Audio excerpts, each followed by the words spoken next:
नमस्कार मित्रों। और आज हम आचार्य रामचंद्र शुक्ल के मूल पुस्तक का अध्ययन कल जहाँ तक कर चुके थे उसके आगे कर रहे हैं। ठीक है, तो आइए चलते हैं मूल पुस्तक की ओर।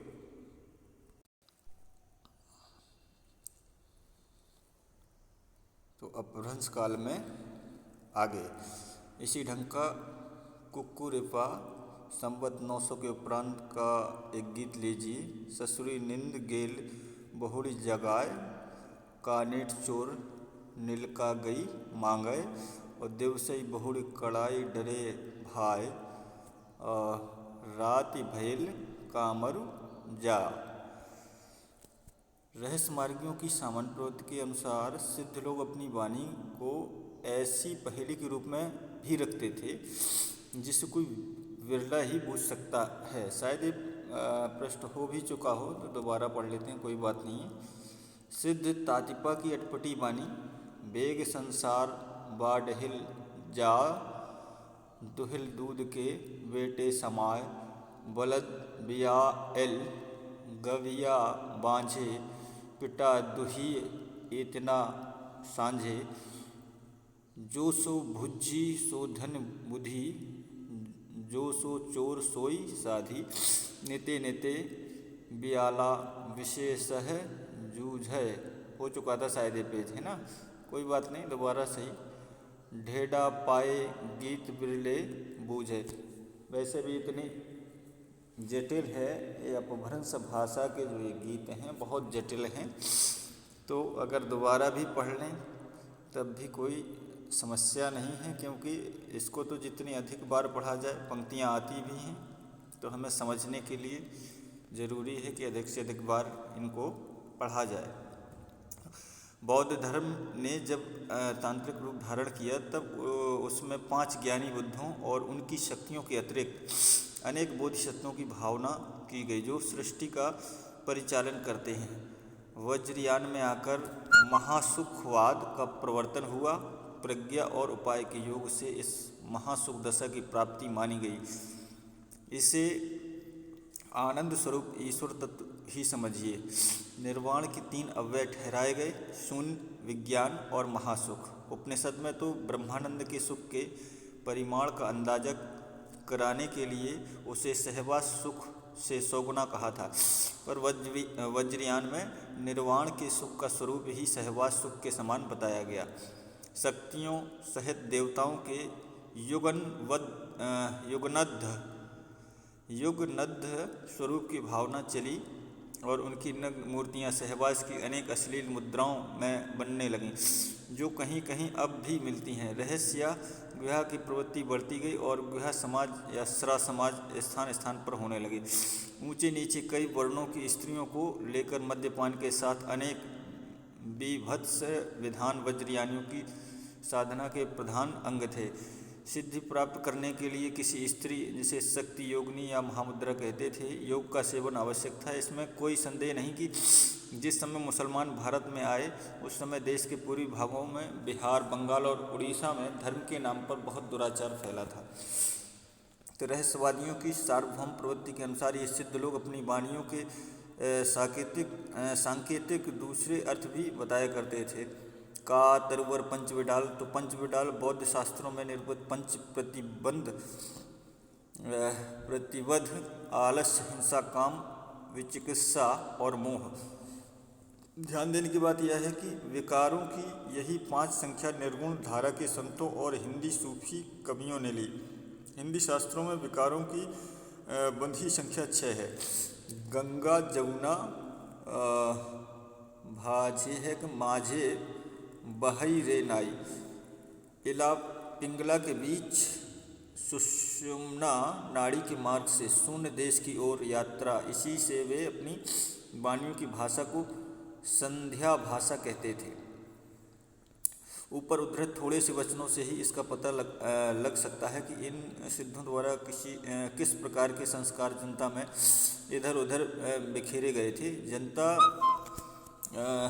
जनता की श्रद्धा शास्त्रज्ञ विद्वानों पर से हटकर अंतर्मुख साधना वाले योगियों पर जमाने का प्रयत्न सरह कि इस वचन घट में ही बुद्ध है, यह नहीं जानता, आवागमन को भी खंडित नहीं किया, तो भी निर्लज्ज कहता है कि मैं पंडित हूँ, मैं स्पष्ट झलकता है, मैं पंडित हूँ, मैं यह स्पष्ट झलकता है। यहाँ पर यह समझ रखना चाहिए कि योग मार्गी बौद्धों ने ईश्वर तत्व की भावना कर ली थी। प्रत्यात्म वेद्यो भगवान उपमावर्जितः प्रभु सर्ववगः सर्वव्यापी च कर्ता हर्ता हरत्रा कहेंगे जगतपति श्रीमान वज्र सत्वो असौ व्यक्त भाव प्रकाशक व्यक्त भावानुगत तत्व सिद्धि।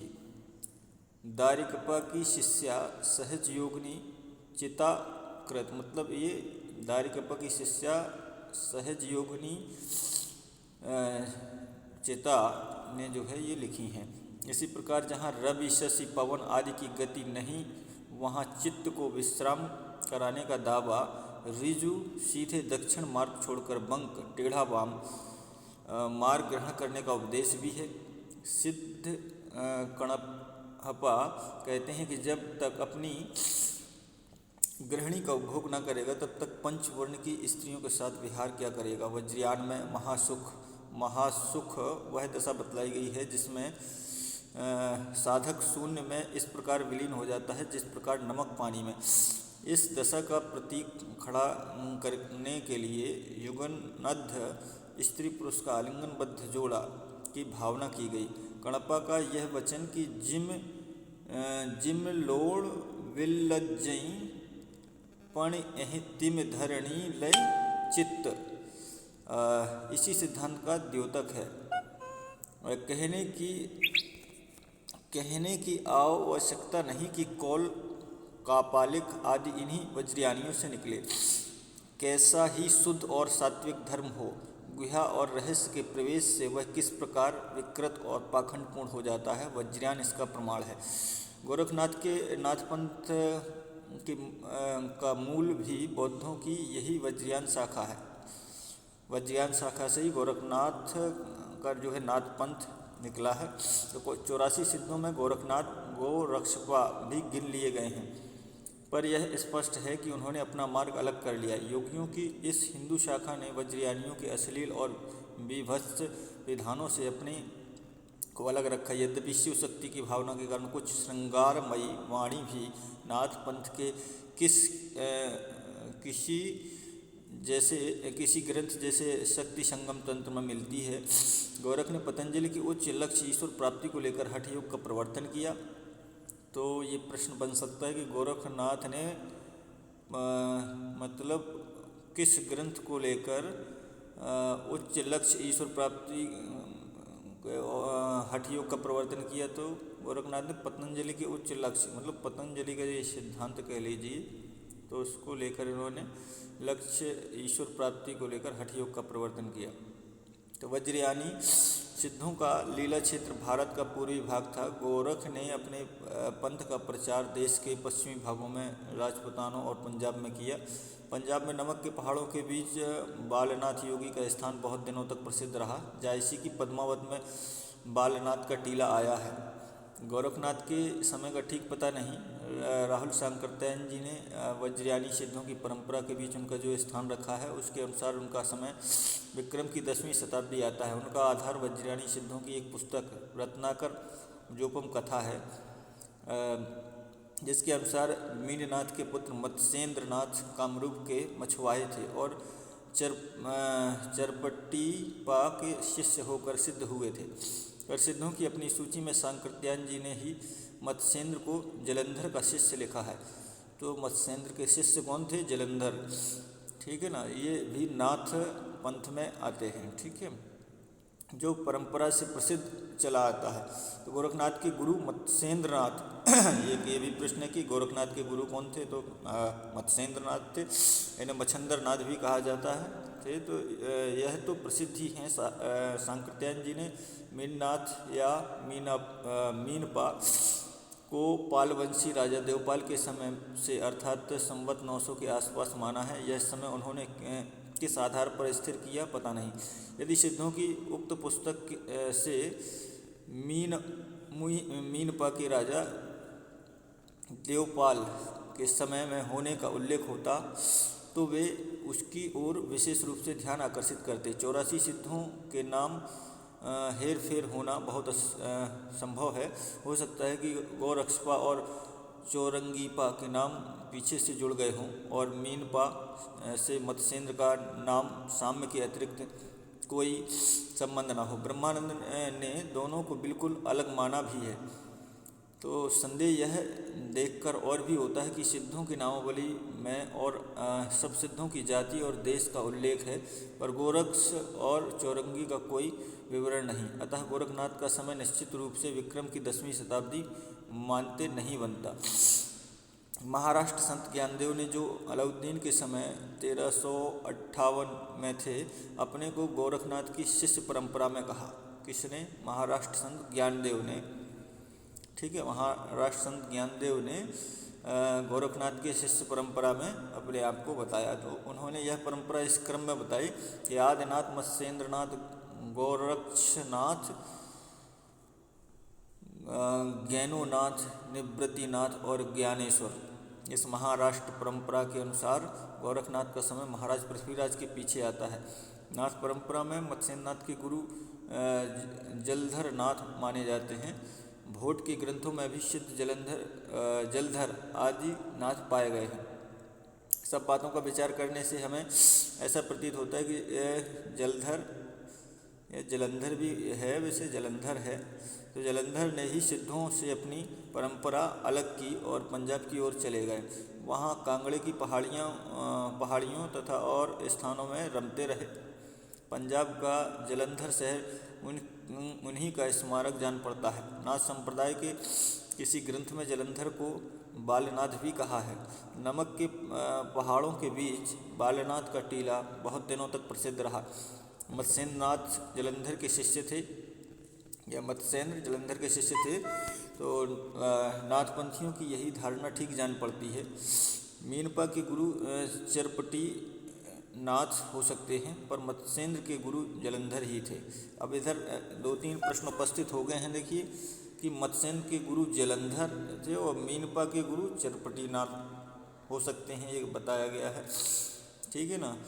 तो राहुल सांकृत्यायन जी ने गोरख का जो समय स्थिर किया है वह मीनपा को राजा देवपाल का समसामयिक और मत्स्येंद्र का पिता मानकर, मत्स्येंद्र का मीनपा से कोई संबंध न रहने पर उक्त समय मानने का कोई आधार नहीं रह जाता और पृथ्वी राज के समय के आसपास ही विशेषतः कुछ पीछे गोरखनाथ के होने का अनुमान दृढ़ होता है।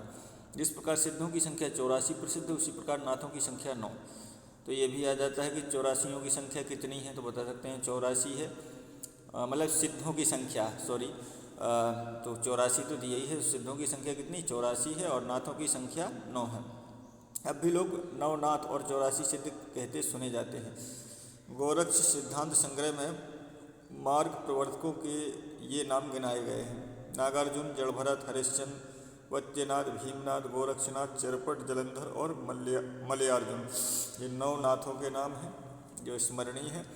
इन नामों में नागार्जुन, चरपट और जलंधर सिद्धों की परंपरा में भी हैं। नागार्जुन संवत 702 प्रसिद्ध रसायनी भी थे। नाथपंथ में रसायन की सिद्धि है। नाथपंथ सिद्धों की परंपरा से ही छटकर निकला है, इसमें कोई संदेह नहीं। इतिहास से इस बात का पता लगता है कि महमूद गजनवी के भी कुछ पहले सिंध और मुल्तान में कुछ मुसलमान बस गए थे, जिनमें कुछ सूफी भी थे। बहुत से सूफियों ने भारतीय योगियों से प्राणायाम आदि की क्रियाएं सीखी, इनका उल्लेख मिलता है। अतः गोरखनाथ चाहे विक्रम की 10वीं शताब्दी में हुए हों और चाहे 13वीं में, उनका मुसलमानों से परिचित होना अच्छी तरह माना जा सकता है, क्योंकि जैसा कहा जा चुका है कि उन्होंने अपने पंथ का प्रचार पंजाब और राजपूतानों की ओर किया।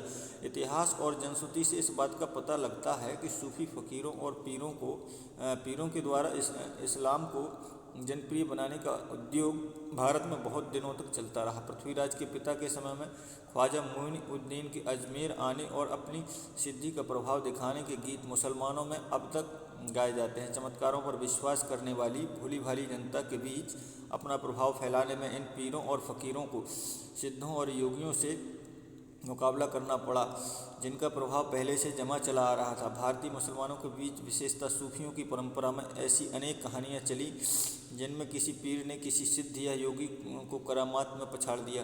कई योगियों के साथ ख्वाजा मुइनुद्दीन का भी ऐसा ही करामाती दंगल कहा जाता है। तो ऊपर कहा जा चुका है कि गोरखनाथ की हठयोग साधना ईश्वरवाद को लेकर चली थी, अतः उसमें मुसलमानों के लिए भी आकर्षण था। ईश्वर से मिलाने वाला योग हिंदुओं और मुसलमान दोनों के लिए एक सामान्य साधना के रूप में आगे रखा जा सकता है। यह बात गोरखनाथ को दिखाई पड़ी थी। उसमें मुसलमानों को अप्रिय मूर्ति पूजा और बहुदेवोपासना की आवश्यकता न थी, अतः उन्होंने दोनों के विद्वेष भाव को दूर करके साधना का एक सामान्य मार्ग निकालने की संभावना समझी थी और वे उसका संस्कार अपनी शिष्य परंपरा में छोड़ गए थे। नाथ संप्रदाय के सिद्धांत ग्रंथों में ईश्वरोपासना के बाह्य विधानों के प्रति उपेक्षा प्रकट की गई। घट के भीतर ही ईश्वर को प्राप्त करने पर जोर दिया गया। ये पंक्ति आपकी स्मरणीय है कि घट के भीतर ही ईश्वर को प्राप्त करने का जोर दिया गया। ये पंक्ति किसकी थी या किस सिद्धांत से है? तो नाथ संप्रदाय के सिद्धांत ग्रंथों से है ये, ठीक है ना। तो वेद शास्त्र का अध्ययन व्यर्थ ठहराकर विद्वानों के प्रति अश्रद्धा प्रकट की गई। तीर्थाटन आदि निष्फल कहे गए। योग शास्त्रम पठेन्नित्यं किमन्ये शास्त्र विस्तरे न वेदो वेद इत्याहुर्वेदा वेदो निगद्यते परमात्मा विद्यते येन स वेदो वेद उच्यते न संध्या संधिरित्याहु संध्या संधि निगद्यते सुपुम्ना संधिमः प्राणः सा संध्या संधिरुच्यते। अंतस्साधना के वर्णन में हृदय दर्पण कहा गया है, जिसमें आत्मा के स्वरूप का प्रतिबिंब पड़ता है। हृदय दर्पण यस्य मन स्तत्र विलोक्येत दृश्येत प्रतिबिंबेन आत्मरूपम सुनिश्चितम। परमात्मा की अनिर्वचनीयता इस ढंग से बताई गई कि शिवम न जानामि कथम वदामि शिवम च जानामि कथम वदामि। इसके संबंध में सिद्ध लूहीपा भी कहे गए। भाव न होय अभाव न होय ऐस सबोहे को पति आई। नाद और बिंदु संज्ञाएं वज्रयानी सिद्धों में बराबर चलती नहीं। गोरख सिद्धांत में उनकी व्याख्या इस प्रकार की गई। नाथासु नादो नादासः प्राणे शक्यत्येषो बिंदु बिंदोरसः शरीरम। गोरख सिद्धांत संग्रह गोपीनाथ कविराज संपादित है। तो नाथ और बिंदु के योग से जगत की उत्पत्ति सिद्ध और हठ योगी दोनों मानते थे। तीर्थाटन के संबंध में जो भाव सिद्धों का था वही हठ योगियों का भी रहा। चित्त शोधन प्रकरण में वज्रयानी सिद्ध आर्यदेव कर्णरीपा का वचन है कि प्रतरन्नपि गंगाया नैव स्वा शुद्धि मर्हति तस्माद्वैर मधिया पुषाम तीर्थस्थानम तु निष्फलम। धर्मो यदि भवेत् स्नानात् कैवर्तानां कृतार्थता नक्तम दिवम प्रविष्टानां मत्स्यादीनां तु का कथा। जनता के बीच इस प्रकार के भाव क्रमशः ऐसे गीतों के रूप में निर्गुणपंथी संतों द्वारा आगे भी बराबर फैलते रहे। जैसे गंगा के नहाए कहो को नर तरेंगे मछली न तरी जाके पानी में घर है। ठीक है ना, ये पंक्ति तो समझ में आ रही होगी। तो ये किसकी है? निर्गुणपंथियों की है। यहाँ पर यह बात ध्यान देने में रखना आवश्यक है कि 84 सिद्धों में बहुत से मछुए, चमार, धोबी, डोम, कहार, लकड़हारे, दर्जी तथा और बहुत से शूद्र कहे जाने वाले लोग थे। अतः जाति पाति के खंडन तो वे आप ही थे। नाथ संप्रदाय भी जब फैला तब उसमें भी जनता की नीची और अशिक्षित श्रेणियों के बहुत से लोग आए जो शास्त्र ज्ञान संपन्न न थे, जिनकी बुद्धि का विकास बहुत सामान्य कोटि का था, पर अपने ही रहस्य दर्शी प्रदर्शित करने के लिए शास्त्रज्ञ पंडितों और विद्वानों को फटकारना भी जरूरी समझते थे। सद्गुरु का महात्म्य सिद्धों में भी और उनमें भी बहुत अधिक था। तो नाथ पंथ के जोगी कान की लौ में बड़े बड़े छेद करके स्फटिक के भारी भारी कुंडल पहनते थे, इससे कनफटे कहलाते। तो प्रश्न आता है कि अगर कनफटे कौन कहलाते थे? नाथपंथी कहलाते थे। ठीक है ना। अच्छा, इसके बाद ये 41 प्रश्न संख्या 41, मतलब इसमें 18 दिया है, तो ये हम आगे पढ़ेंगे। ठीक है। आज के लिए सिर्फ इतना ही। धन्यवाद। नमस्कार।